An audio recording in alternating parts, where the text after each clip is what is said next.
Hi everyone, my name is Rachel Moses and you are listening to the HP Leader podcast, and this podcast is an amazing special series to recognise and celebrate Trans Awareness Week, and we are recording on the Trans Day of Remembrance 2020. And I'm delighted to be joined by the most amazing panel. I'm so grateful they've given up the time today on this Friday evening to speak to me, and I'd just like everyone to introduce themselves.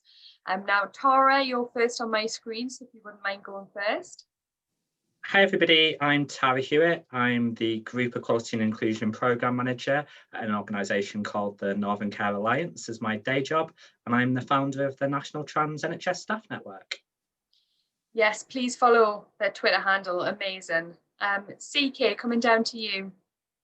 Hey everybody, I'm CK, my pronouns are they, them. I'm a writer, speaker, model, activist, diagnostic radiographer, yoga teacher, etc. Multifaceted being, and I'm grateful to be here with you all. And thanks to you, CK. CK is at work, so they may have to just dash off into the sunset, but CK has done another podcast with us before and was absolutely brilliant, so thanks for joining us. Ethan.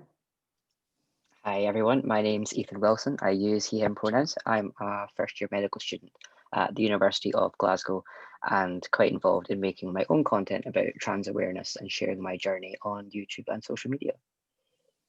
Excellent. And Ethan, you're definitely going to post on the bottom of this YouTube podcast as well, your work, which I've had a little sneak peek about, but I wasn't going to bring that in just yet, so thank you. Niko. Oh, Niko, you're... Sorry about that. My name is Niko. I use they, them pronouns. I'm a third year physio student based in London, and I'm also working on an online course on trans inclusion and trans healthcare at the moment with two medics. So I've been quite involved in just trans awareness work as well. So Niko is one to watch for the future, 100%. So the seriousness of this podcast, I cannot underestimate, under-recognise. Transphobia is real. People are being murdered. People are taking their own lives because of the horrendous prejudices that people face because of their transgender status, because of the lives they want to live and be their authentic self. So I just want to make that point really clear. The reason why we're recording this is in recognition of Trans Awareness Week, but also that we can listen and learn. And these podcasts have been really important for that. And I'm delighted that people are here to really talk about things from their perspective, their lived experiences, their own personal beliefs, and approach. And we've got such diversity in the panel. I'm really looking forward to this conversation. I'm going to do as little as the talking as possible. And for anyone listening in, being fearful of having these conversations, I think that's quite a natural feeling to have, but you're here and you're listening, and I've said to all of the panel, if I get things wrong, if I say the wrong things, please just call it out. So please don't be shocked if that happens, but this is the type of dialogue we need to have. So the first question I'm going to ask all the panel is, what does the term trans mean to you? And trans is this umbrella term that we use. So what does it mean to you? And CK, I'm going to come down to you first, please. Hey everybody, thanks Rachel. For me, I don't like to say I identify because I am non-binary transgender, and within that it allows me to just be wherever I feel I want to be within the spectrum of gender. And for me it's very much a growth and evolution. So there's 72 different gender identities, and cisgender is not the norm, as some people may think it is. People are born as they are assigned. They're assigned a gender at birth. They're assigned a name at birth. But when you become deeper into your knowing and your understanding of yourself, that may change. And for me, trans is awareness of the openness that occurs when we evolve, essentially, and are able to really identify who we are ourselves and express that, for the want of a better word, differently, say more uniquely. And everybody's on their own unique path of unfolding. So for me, trans allows me to be just who I am, and to show up and be seen and heard within my own expression and own identity, regardless of what the system, CISTEM, says that we live in. And yeah, so I'm very grateful that I can it just opens up, and there's no real box. And after being in many boxes for many years, I feel very free that I'm able to explore wherever I am on the spectrum day by day.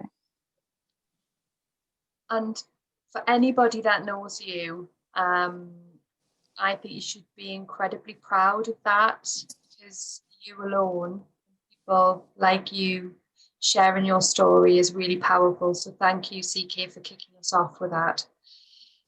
Ethan, can I come into you next, please? Yeah, sure. So for me, I feel because my identity is actually personally very binary, for me, my feelings towards being trans, if you like, I was born and assigned female, and for whatever period of my life I did initially identify as that. I was very much your stereotypical girly girl with the dresses and the long hair. Until then, I wasn't. So for me, it just means I was born and assigned one thing, and actually I grew up and found myself and grew into my identity, which is a different thing. So for me, it just simply comes down to being trans is not identifying with what you were assigned at birth. Thank you. Just like that. That's why you've got a podcast. Tara, can I come down to you, please?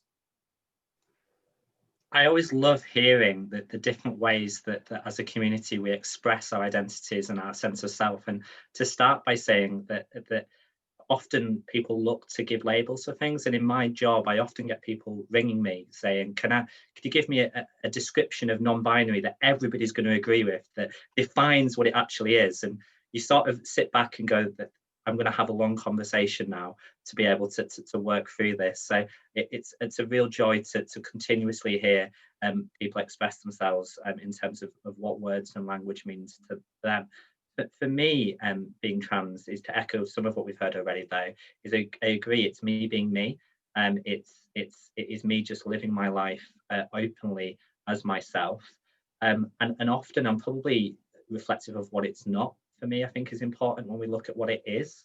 And so often throughout my life, and from when I transitioned at university 13 years ago, and I'm going to be 35 next week. So I keep being told that I'm getting older and I'm moving into the older cohort of trans people. Someone messaged me the other day to say, but is that there was a lot of language about sex change and swap. And what I always used to say to people was that an alien didn't come along when I was 21 and take my brain out and give me a different brain. I have always been me. When I think about my childhood, I don't think of something else. I was me. Somebody might have used different names to talk about me. Somebody might have given me a different label. But when it came to coming out, it wasn't about me changing. It was about society understanding and changing their perception of who I really always was. And so I think we need to reframe language sometimes to think about how society needs to change rather than talking about ourselves. Thank you. And just in case I forget, Tara does have a live event after this, and please look at the information on the bottom of this podcast about her, because she's achieving incredible work. Absolute icon. So thank you, Tara. So Niko, I want to say the youngest member of this panel, but I'm not too sure about that. But you're a student, yes, and you again are really trailblazing. So can you give us your interpretation or your feeling, please? Yeah, so I identify as trans non-binary, and I think the word trans allows me to, I'm definitely going to echo a lot of the things that have already been said, but it allows me to live authentically and basically kind of reflect on who I want to be and make decisions based on that, and not based on kind of what society expects from me based on the gender I was assigned at birth with. So I was assigned female at birth, but the choices I make in life and how I live my life is entirely based on reflecting on who I want to be, how I want to present myself, and just actually, being authentic and not kind of basing my decisions, my expression on kind of societal expectations of gender. I think what Tara mentioned was really interesting as well, around it not being a sort of transition is always considered this like start and end point. And obviously for some people, that's exactly what it is, because they want to like transition to, another binary gender. But I think for me, definitely it's an ongoing process. Being trans allows me to kind of experiment and like be, exactly, just like be who I want to be and not be confined within some sort of like, societal rules of how we're all supposed to be and fit into these kind of like neat two little boxes. You've hit the nail on the head there. My automatic thought process, the way that everyone has just described that so individually and so beautifully and so easy in what a minute. Why is this such an issue? Why is this such an issue for people, Tara?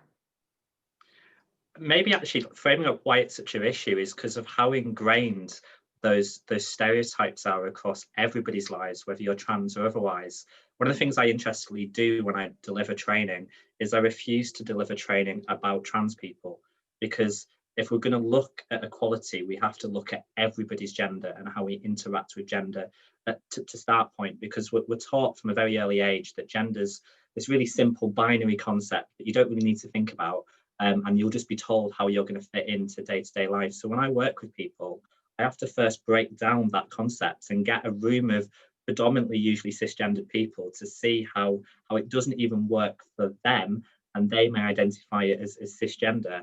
So you understand actually how trans people feel and have to interact. And one of the things that I use from a personal experience point of view is to say that you could perceive me at times as a binary trans woman who identifies as a trans woman, that identifies as a woman, that I cross-dress in terms of how society talks about me, because I'll wear men's t-shirts, because I'm a nerd, I'm a geek, I love retro computer games. So if I'm going to Primark to buy a t-shirt that is about Super Mario or Sonic, I will buy it from the men's section, because society says the only people that plays computer games are men. I'm not actually making a statement about my gender presentation or reflecting my identity. I'm just saying that I like Sonic and Mario, but I have to actually go to a gendered section of a shop to buy that particular item of clothing. And it's the same. Another example to use is like boyfriend fit jeans, and saying to people that you pay more for buying it from a particular section with a label on it, rather than going into another part of the shop where they will be cheaper, because of how society builds in those taboos about gender. So that's probably one of the reasons why it's more complex, is because society wants it to be, to keep those binary distinctions in place that we're all forced to live within.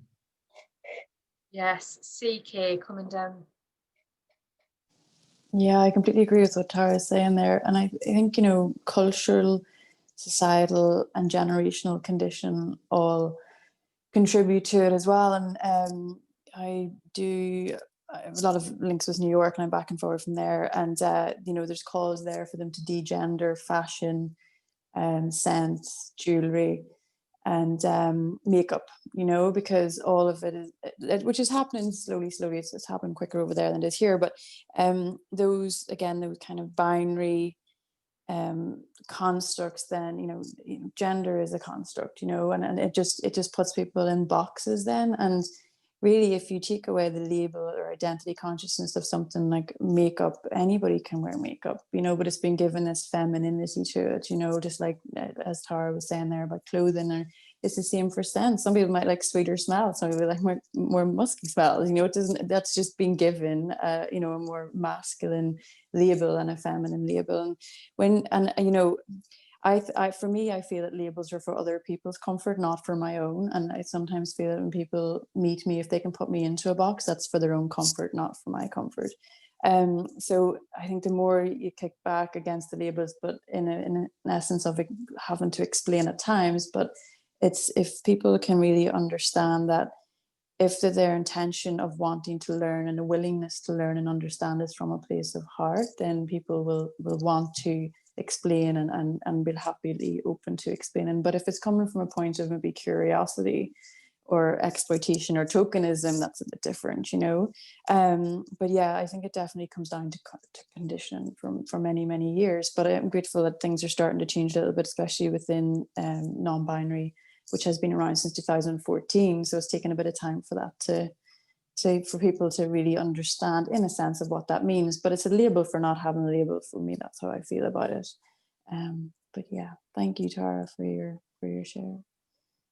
Thank you both. And I want to be completely honest here. I think the reason why it's maybe more in the public eye and more in the media eye because of the negative connotations that have come with it rather than the positive more recently, and people having a real problem with transgender identity or non-binary status. You know, I can just think back to some of the, you know, the breakfast morning telly debates that have gone on about it, and it gives it a real negative connotation really rather than a real positive to enable someone to be their authentic self because they were born into one identity of body that they might not identify with. That's kind of how I perceive it. Now, I do have a comment to go on to, but I want to give Niko and Ethan the opportunity to come in with any more comments on why it's such an issue even in the first place. I don't mind going. Or Ethan, are you?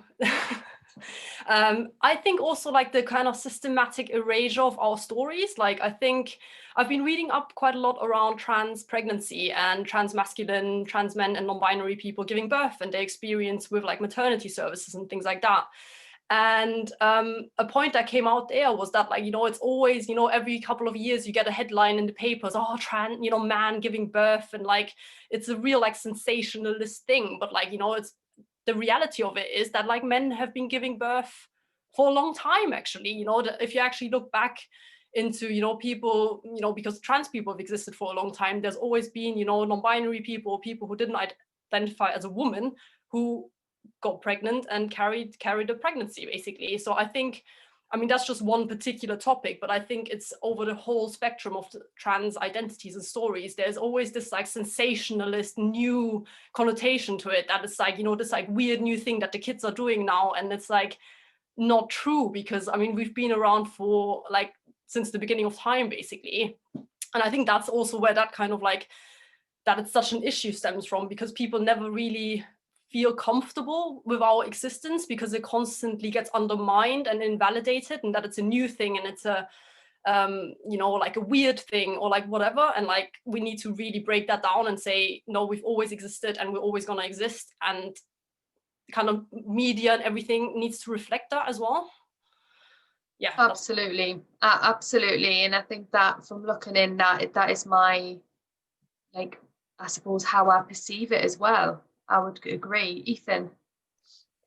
Yeah, so there's so many things that everyone just said I could pick up and echo and expand on, but we could be here for hours on that, so we're not going to.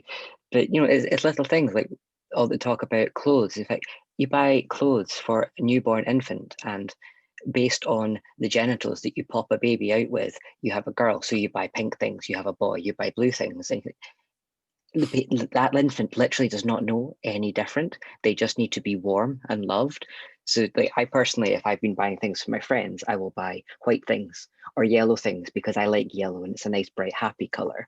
But it's just the fact it's so ingrained from literally from birth that it becomes very hard to get past these societal norms. And I think particularly what Niko just said about trans men who also give birth, being a medical student, our teaching is still gendered. And it's lovely to see that staff are working to change that and want to have these discussions, and that's great. But it's the fact that I can sit there as a boy with a uterus in a lecture about pregnancy and think, this is all talking about women. And I'm like, this is really awkward, because at the time we were having this discussion, I've actually stopped taking testosterone, waiting for fertility preservation treatment. And it's just that thing that says, I'm going to be going into like fertility clinics. Am I going to be surrounded by just pregnant mothers and everything being gendered, and probably means everything's going to be pink? And that actually terrifies me, to feel really awkward. But it's just all ingrained in society. CK. Yeah, just to further on what Ethan said there, someone I work with went to radiation protection training the other day, and on a national level, they've started saying instead of females, they're saying people of childbearing potential, which is it's a start, which is really good. I'm doing a fundraiser at the minute for prostate cancer, and for breast cancer, there's the awareness around anybody that has breasts, which is everybody is at risk of breast cancer. But prostate cancer, the campaigns around that are very, it's very masculine, and transgender females and non-binary and intersex may also have prostates, so there's a lot more needs to be done too with gender-fied illnesses as well. But again, it's just boxed off, and because it's been boxed off, people are being given the incorrect information. People are, hiding themselves and not being able to be themselves within their own treatment. And I definitely, for the prostate cancer one, I've been campaigning quite a lot against that, raising awareness with that. But yeah, it's just gentrification of these illnesses again that needs to change. Thank you. Now, we've kind of alluded to identity, but I really want to focus on the use of pronouns and why pronouns are important. Now, Niko, I'm going to come back to you here because you explained this so beautifully on a separate conversation I was on. So why are pronouns important, and why are they important to you? I think, well, pronouns, just a little note to begin with, I often find the whole conversation around pronouns a little bit annoying, actually, in a way, because it should be such a simple thing, it should be such a straightforward, basic thing, and we spend so much time and energy correcting people, telling people, it's just such a mental effort to get people to do such a basic thing that's just validating your basic existence, just referring to you the way you want to be referred to, which is basically saying, I see you, you're like a valid person to me, and I'm gonna respect you and treat you with basic human dignity, basically. I mean, that's kind of the level we're talking with pronouns, for me anyway. I feel like that's literally, if someone doesn't use my correct pronouns, I'm literally I just can't be bothered with them, basically, because I'm just it's such a basic thing to get right. I'll give someone the benefit of the doubt for a couple of mess ups, but then again, I want people to correct themselves and move on and do the right thing, and not kind of, I mean, I've been told, for example, oh yeah, it's really hard to use they, them pronouns. Please just correct us if we get it wrong by people on our course. And I'm like, no, I'm not going to correct you, because it's ridiculous. You need to refer to me the way I want to be referred to. And it's not that hard. If you're confused by it, Google it and educate yourself, basically. So yeah, I mean, sorry, that was a bit of a rant, but we'll move on to the education bit. I think it boils down to society as well. Society has to define you in the two brackets, and there's no fluidity and there's no difference around that. The more conversations we have, Niko, and the more education we do with ourselves and with others, and then how allies can come into that, is going to be the turning point like never before. So I hear you and I respect you, and I'm sure everyone else has that's just listened to you there. Now, Siki, I'm coming down to you next. Again, you explain this beautifully. Yeah, growing up when I was younger, I didn't really fully ever, feel 100% feminine. And I'm very blessed and beautiful. I was able to kind of embrace my more masculine ways, so to speak. But for me, they, them pronouns just allow me again to just show up and be seen and being heard, and recognized as who I am. And just like Niko said, someone's lack of understanding around my pronouns is not my problem. I don't like the term my preferred pronouns, because no, they're mandatory.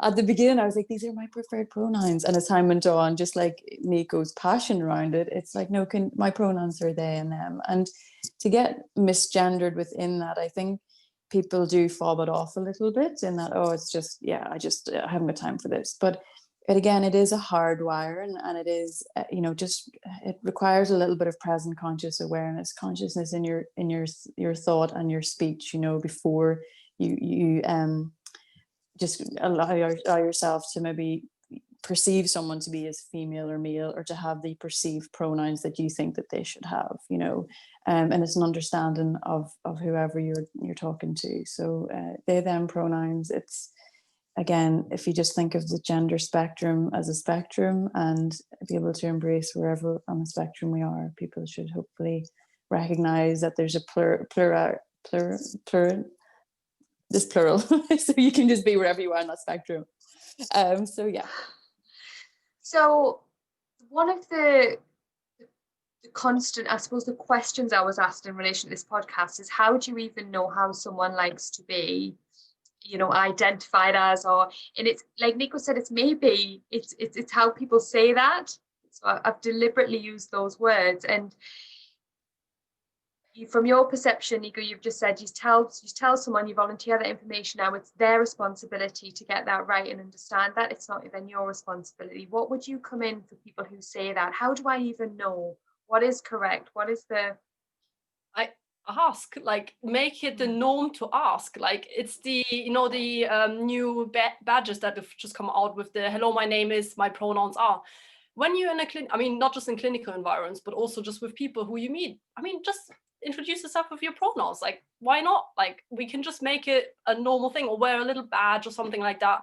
But I mean, specifically in clinical environments, I think it should be absolutely the norm, because we know that trans people face such, you know, barriers to accessing healthcare. And such a simple thing to just, you know, it doesn't add much more time to your encounter with that person. It's literally 2 seconds. You just say my pronouns are, and that person knows you're open and willing, and, you know, you have some form of awareness, basically. Thank you. Tara? I think I absolutely agree with everything that's been said so far as well, but I'd go further to say as well, we need to get people to start thinking about gender isn't something that you can see. It isn't something that you can make assumptions about. So really interesting situation that's going to sort of draw some of this together in terms of people getting things wrong and what do you do. Me and my partner have started doing a lot of wild camping and hiking, and we were coming back through a train station after on a hike, and we went to a supermarket, and the supermarket, and whilst we were at the tools, I was waiting outside, and a member of staff in the supermarket was misgendering my partner whilst they were paying for their products. And it was just, we had a really good time away, and it had a really big impact on her in terms of how she felt and then how I was feeling. And a lot of cisgender people that have never had to have their identity denied for big chunks of their life, and actually had to fight the state to be recognised as who they are, really don't understand, because often they'll say, well, I've had my name mispronounced, or I've had this. Well, actually, you've not had to have those battles, so that's a problem. Now, in the end, it helps when you have a big social media platform and you can tweet out about your experiences, and suddenly supermarkets tend to want to be helpful, and gave us a £10 gift voucher, said that we're going to train all the staff in the branch, which was really, really good. But the person that was engaging with us didn't get it, because they wanted to be able to speak to the person who was involved, and we were very clear that we didn't want anyone to be sacked or negative connotations for an individual involved. For us, this is about systematic learning and how organisations commit to that. But one of the questions they asked us was, so what was that person's gender? What was their age? What was their, as if we could make that assumption from looking at that individual. And it showed us that even in trying to resolve a particular challenge that they had, that they weren't getting that gender isn't something that you can see. And how I do things is, I'll say to people is that I try to use people's names. If I don't know something, I won't assume something. And it's not hard to be able to do that in day-to-day life. But I do accept that you do make mistakes. And if you do make a mistake, you learn from that mistake. All of us that work in clinical environments will make mistakes. We don't have blame cultures, hopefully, in our organisations. But there is an expectation that if you make a mistake, that you're intentional about learning from that. So an example that I will give as a human being who also is trans, I was delivering a training session, which was to a group of nurses around trans equality. And there's a really great video from America called Know Who I Am. And it's a lot of LGBT people talking about their experiences accessing healthcare. And there's a person on there who is genderqueer. And I reflected back to this room, and they use the pronouns they, but I use the pronoun she to describe this person. And obviously this room of people looked at me staring, trans equality person, misgendered this person. And I apologise. This is several years ago when I was first using this video. But I recognise that the word maternity and pregnancy is so wrapped around womanhood and women that I'm not immune to the social programming that we go through, and your brain is lazy. And so whenever I'm showing this video or talking about this example or talking about pregnancy, I am very intentional about the language that I use, because I know that that's a mistake that I can make. And actually, it's on all of us in everything that we do to learn from mistakes, not just having the same mistake over and over and say, well, mistakes happen. Absolutely, and it's that social construct to the biological reference, and then the automatic conceptions or misconceptions you might make around that because of that. Ethan, I know you've got your hand up there. Yeah, so I'm about to step on your toes. I know you're hosting this, but I actually want to ask a question. So I'm just going to take over your job for a minute. Don't mind me. So one of the things, particularly, I think, was it Niko that said about introducing your pronouns just when you're having a conversation? Because I'm in my first year of medical school, so we're just starting to learn how to do patient consultations, how to take a history, which is terrifying with simulated patients, even though all you're doing is talking to a person. And one of the things that I really want to be able to do is just normalize in that me saying, hi, my name is Ethan Wilson. I'm a first year medical student. I use he, him pronouns, and start taking the history.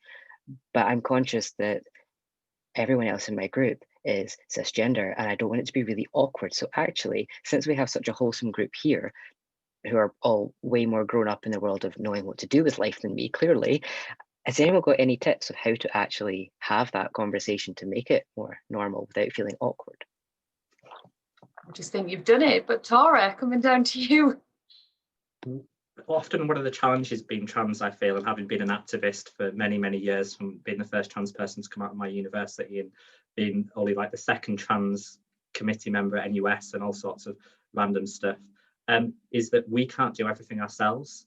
And actually, with some of this, if we're doing it, is people A, won't listen to us because, well, you're trans, that's why you're saying this. Or B, actually, as you said, there's a lot of focus on, well, it's only trans people that do this.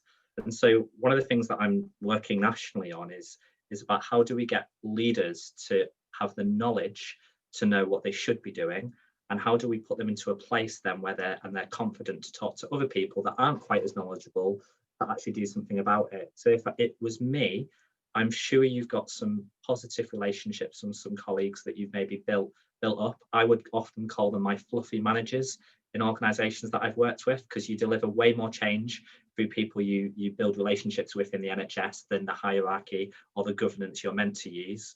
And ask some of them to start doing that. And once that's happened, then that might be a space for you to then continue that leadership and be that second follower rather than needing to be the leader. The way you've just described your introduction to a consultation is absolutely bang on perfect, and you should be an example in your medical school for doing that. Niko's doing some great work at St. George's University with a couple of lecturers who feel very passionate about this and who are published in this. And Tara, I couldn't agree more with your sentiments there about leaders, leadership action, about education, leading the way and providing the platform. And it's, if you have a platform, so it's a bit like, I'm so grateful you guys have all come on this tonight, because it's if everyone does their bit about raising awareness about how to access education and having the conversations and making sure it's inclusive, only that will then change. And, you know, like I mentioned before, CK has been on a previous podcast, it's about then that becoming momentum and normal, and having normal conversations and changing that societal norm that we grow up in, because it's for the next generation. And that's that's where we really need to influence as well, rather than just our own. There's a CK. Yeah, just to further on what Tara said there too, I think there's sometimes an expectation, because we have a lived experience of it, that we need to be, trailblazing, but we also need the support of others there as well, And I think especially around pronouns, at the minute I just wrote a wee piece there on inclusion of when you're talking to a group of people, just to be really aware of when you're addressing a group of people, just because maybe the majority you perceive to be female does not mean that everyone in that group is female. So it's using inclusive language, and the more people practice using that inclusive language, whether, especially, I do a lot of work in the fitness industry, and that has a long way to go with inclusion, but everybody, people, and I've recently started a queer and trans non-binary boxing class because people don't want to go to the gym and be misgendered in the gym, you know, and that just because it's conditioned, you know. But for pronouns, you know, just if you're aware that, be inclusive, and then if anybody, you know, wants to, you know, ask pronouns, ask, and people will be grateful that you ask because you've actually thought of it, you know. And a good way as well to show allyship with your pronouns is to put them on your email footers or your handles of your social media, and it just shows that you have an understanding that there is more awareness on the gender spectrum as well. I'm glad you mentioned about email trails, because I was if that was a positive thing to do or not. So there you go, there's one. Now that's moving on to how to be a good ally. I have a bit of an issue with the word ally, but that's what we all use. So and we've got some great examples and tips for people. So one of the first things is about educating yourself, and this is true across the spectrum. Having conversations with people in a really inclusive, supportive way, where you want to learn. And if the learning is a two-way thing. If you ask people about their experiences, their lived experiences, it's got to be meaningful. You've got to have active listening. You've got to be listening with intent and purpose, that it's going to change you, increase your diversity of thought, and then help you to action. Because people just reliving experiences or challenges is not good for that individual. And I just want to make that clear, because sometimes, like everyone's made a reference to, we are perceived as a problem, and then we have to be the solution to the problem, which is what we need to completely change that narrative. So how can we be good allies? How can we be good support? Tara, you mentioned in terms of leadership level. Niko, you've mentioned about having that conversation and making the effort to get it right. Actually, by saying, oh, well, just correct me if I get it wrong. No, that's not good enough. I love that stance. Has anyone got any other ideas? Ethan, coming into you. Just a really quick one. I think it's an obvious one, but it's often overlooked. I'm not sure what the actual term you apply to. It's like being an active bystander or something, where if you are aware of or see or hear conversations or discussions taking place where someone you know is being misgendered or having the wrong name used or anything of that kind of sort, not just letting it pass by, actually calling it out and saying, well, hold on a second, no, that's wrong. It should be insert correct whatever here. Thank you. I totally agree with that. And this is way outside the remit of this podcast, and I'm very conscious of time, particularly because CK is at work and Tara has a live broadcast next, is the link with gender identity and sexuality and romanticism, and they couldn't be more separate in many degrees. And I am a strong feminist, like I am definitely a she, hers, but I love everyone and I love everything, and I am sexually attracted to every gender. So for me, I in my past have absolutely been defined because of the person that I'm with or the gender that I'm with. So this is a plea to people to not do that, to not default back to someone's pronoun and then make assumptions all about their gender identity and then what their sexuality might be. Because that again is another no, and that's a whole other maybe podcast in itself. Ethan. I'm not going to go on about, I've kind of got the exact opposite issue where people assume because they discover that I am trans that I am also gay. Somehow that seems to go hand in hand, unless I'm talking to a cis girl who'll be like, no, you're a good looking guy and all, but I'm not a lesbian. And I'm just, I don't even know what to do with that. But yeah, it's funny how people just make their own assumptions and perceptions.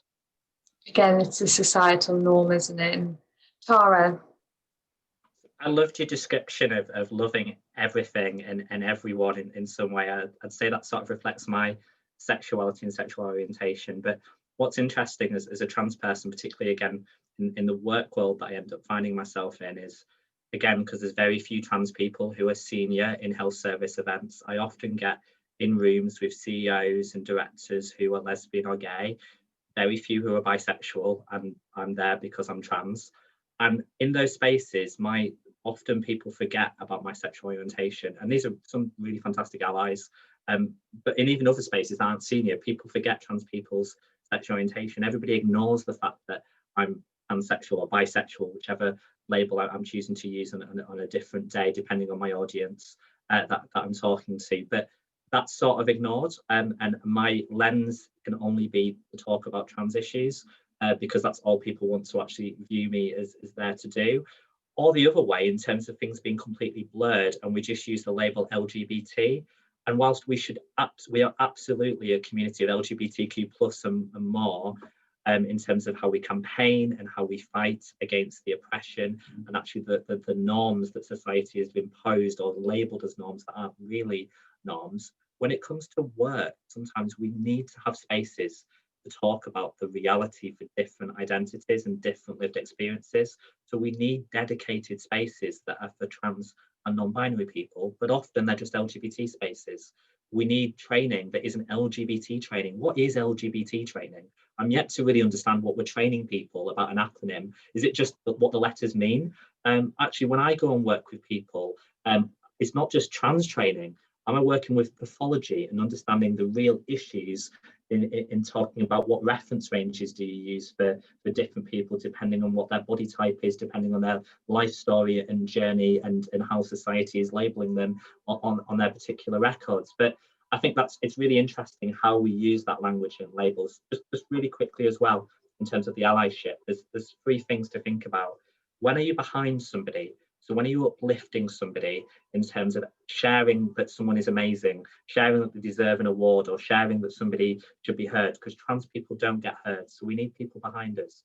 We need people walking alongside us to say actually what they said, what they're saying, actually I'm with them, we're together. So actually, if we look at what society is saying, most people are supportive in most of the surveys that they're actually done. It feels like they're not, because the people in power and in the media, there's a real big group of people who aren't, because they've got a vested interest in keeping the status quo, because they value and benefit from it. And the final thing is, when are you in front of trans people? So often you'll find people come to Pride, wearing a rainbow badge, doing all the sparkly, fluffy stuff. But when it comes to having a real difficult conversation about why aren't we doing enough on trans equality in the NHS? Where are the trans leaders? Why aren't we talking about trans mental health and wellbeing? Why is NHS England tweeting trans rights are human rights at the same time as it taking 3 years to access a health service? Trans people shouldn't be talking about that. Chief execs and directors of all of our NHS organisations should be talking about that. So there's points when allies need to be in front and having those challenging conversations too. Oh, yes. Hell yes. CK. Yeah, just further on from that, it is important that everyone remembers the intersectionality within the LGBTQIA plus acronym, and it's not just an acronym. And as well as that, there's 46 different types of sexuality, and as the gender awareness of the gender spectrum increases, people need to become more aware that it's not just straight, gay, bi, that people have thought that that's what it is for years. Regardless of your gender, if you're attracted to females, then you're gynosexual. If you're attracted to males, you're androsexual. If you're attracted to non-binary, you're scoliosexual. So that instantly opens up a lot more of the sexuality spectrum as well. And I think, from my discussions with people, then they kind of realize, oh wow, I'm actually put myself in a really small box here, and then they kind of become aware that they're putting themselves in that restricted box as well. So it's more awareness of it, and an understanding that not everything is so binary, and hopefully over time people will understand that a little bit better. But again, it's an openness to the discussions that we're having. And there's growth in discomfort, and sometimes people do feel uncomfortable with these discussions, but there's growth in that discomfort when people want to know. Absolutely. And you just triggered a conversation that we had there. And when we were developing the LGBTQIA plus Pride podcast special, it was around what acronym we use or what we use, and it was very much LGBTQIA plus. And it's not hard to say, like, I'm a truly dyslexic.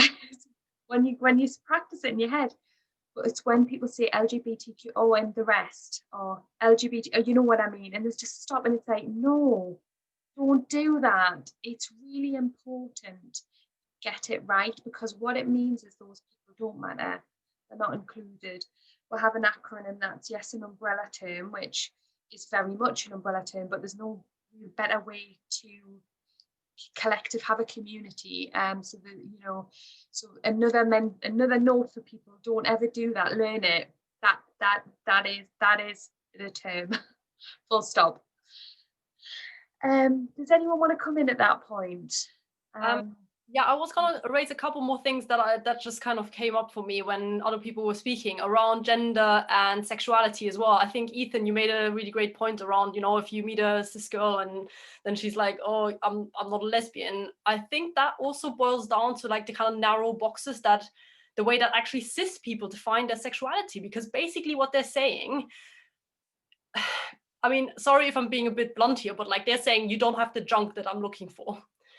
And that's just obscene. It's obscene. Like, do we define our sexuality by the genitals that our partner has? Like, I mean, that's ridiculous, because like, I mean, I'm sure people would agree that if you're attracted to someone, you're attracted to them as a person. I mean, maybe you're attracted to them physically, obviously, as well. I mean, that kind of goes hand in hand, but you're not just attracted to what they have in their pants. And I think that's kind of, you know, trans people often get invalidated and say, oh no, I would never date a trans guy, I would never date a trans woman.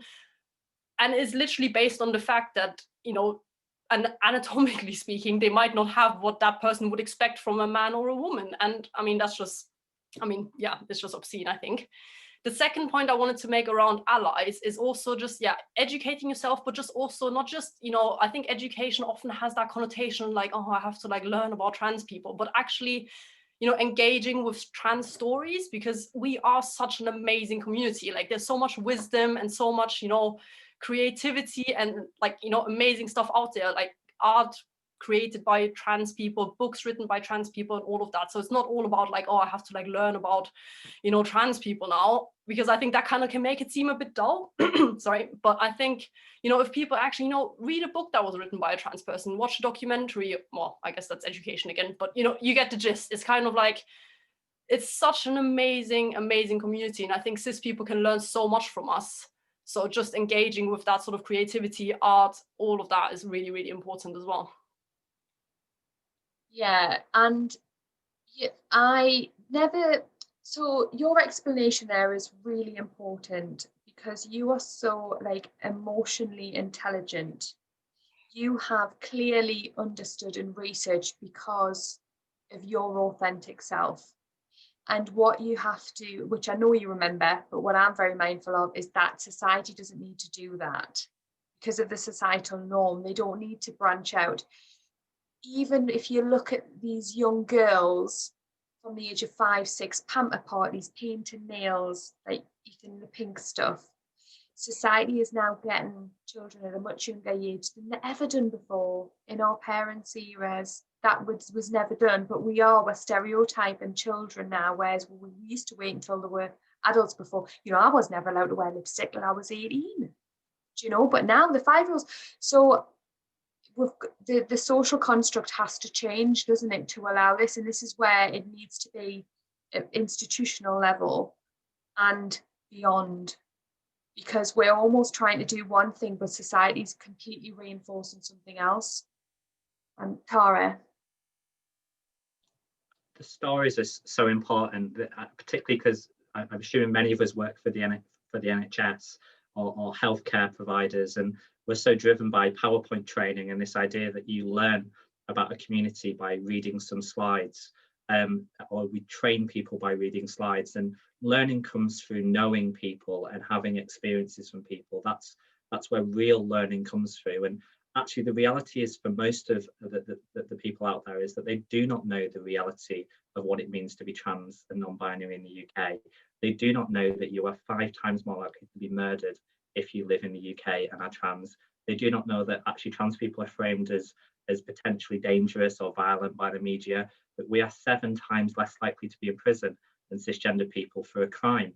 According to the facts of the data that's used to often attack us, that's what the reality of the data says. And a really practical example of even where allies don't understand the reality until they hear real stories and things happen to them was a couple of years ago when we were starting the trans staff network. We shared a story of a doctor's experience being trans in the workplace and actually experiencing discrimination from another doctor. And the Chief Clinical Information Officer for NHS England shared it on Twitter and got so much hate and abuse. I mean, thousands of messages, people spending just hours of their time responding to this one retweet from this one person.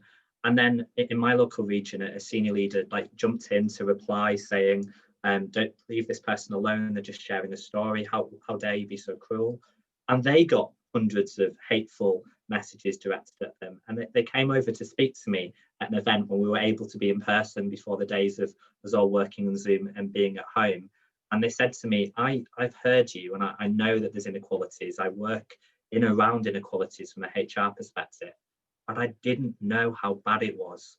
And when I say to people that many trans people have thought about leaving the UK, I've talked to my partner about, luckily in terms of the privilege that I have as in terms of where I am in my life, that I would have potentially that option in the future should we move to another countries, the countries we would feel safer in because of the direction of travel here in the UK. And I do not feel that most people outside of my bubble and circle of influence are aware that that is the reality to live in the UK. This isn't a small thing that needs to be tweaked, but it's scary at times being trans. But there are people that are supportive. If you are trans, there are people out there that are trying to work with us, but we need to make sure we've got those support networks around us to make sure that that doesn't overwhelm us, because it can feel overwhelming and because of all the negativity that's there. But I felt stories are so powerful and we need to share more of them. And the underreporting is a significant thing for me as well. When I've been doing, more research into this, not just the podcast for my own learning, it's the underreporting statistics. Because if you don't have the evidence in the statistics, and a lot of trans people will say they report but nothing's done, but actually the trans community say report, because unless we have the statistics to say it's a problem, people don't listen. So, and if you can be supportive in that, that's a really important part of allyship and changing narrative. CK. Yeah, and just I'm from the north of Ireland, and the north of Ireland gets very, very much lost in the stats of the UK and Irish stats. So people will say, oh, everything's great for the LGBTQIA plus community in Ireland because you've got a gay Taoiseach, and it's very different. The north of Ireland, the representation is a lot less. It's even worse than England, and every year since 2011, hate crime has risen, and they say that the theorizing for LGBTQI plus and trans hate crime is because difference has never been inherently celebrated in the north of Ireland, and the representation people do not feel safe to report. People do not feel safe within neighborhoods to live their life as who they are, and it's incredibly sad. And I think there's a real lack of awareness around the stats and around that. And I think sometimes people like to turn a blind eye and think, oh, it doesn't really happen, this isn't going on, So again, as Tara said, it is an awareness around not just the stats, but that, there is, it's to celebrate each other and celebrate authenticity and celebrate that people are not all going to be the same, because it would be a very dull world if everybody was the same, but it's not just, we're not just figures, we're not just stats, people are getting killed, murdered, suicide rates are incredibly high at the minute. And even at the pandemic that we're living in, there's people living in households that are homophobic and transphobic, and again, that hasn't been spoke about. Mental health is increasing, and I think there just needs to be an all-round awareness of people that are suffering for being themselves. And that's reflected in terms of, I have been speaking to 3 or 4, well, if I say 4, trans people who were really keen to come on this podcast and have a conversation. They were just so fearful of the repercussions of discrimination, the transphobia. So if anyone is out there thinking transphobia does not exist, it absolutely does, alongside homophobia, biphobia, and it's we are the solution. It's no one else. It's part of it. It's us. It lies with us, and that's in our gift to do that. So I'm going to start wrapping this up, but I always like to finish with giving people the opportunity just to finish on something, either a piece of advice, a reflection, what needs to happen next. This is just the start of a conversation. I think we're doing a whole series at the moment on LGBTQIA+, particularly around allied health professionals, but we're very inclusive. Anyone can join the party. Ethan here is our medical student / biomedical scientist in a previous life. So do give us feedback about what may be beneficial, and just like Tara said, the most powerful thing you can do is listen and learn from others, and reading people's podcasts, listen to people's audiocast blogs is really important as well.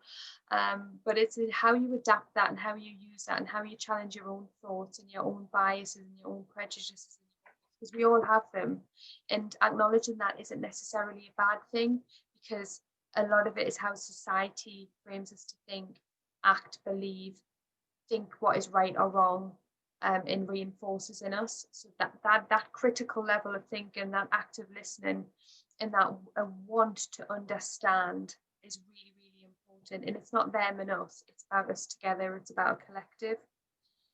So that's the last bit of talking I'm going to do. Now, Niko, I'm going to come to you first, then I've got Ethan, CK, Tara, so just so you know who's in what order. So Niko. Yeah, I just wanted to end on a bit of a, happy note, I think, because, I mean, I've kind of said this already, but just to really reiterate that the trans community is incredibly amazing. It's resilient, it's creative, there's so much like wisdom. The gender binary and general, like, the whole thing that we've been talking about, the social constructs around gender and all of that, no one's benefiting from that. Cis people aren't benefiting from that.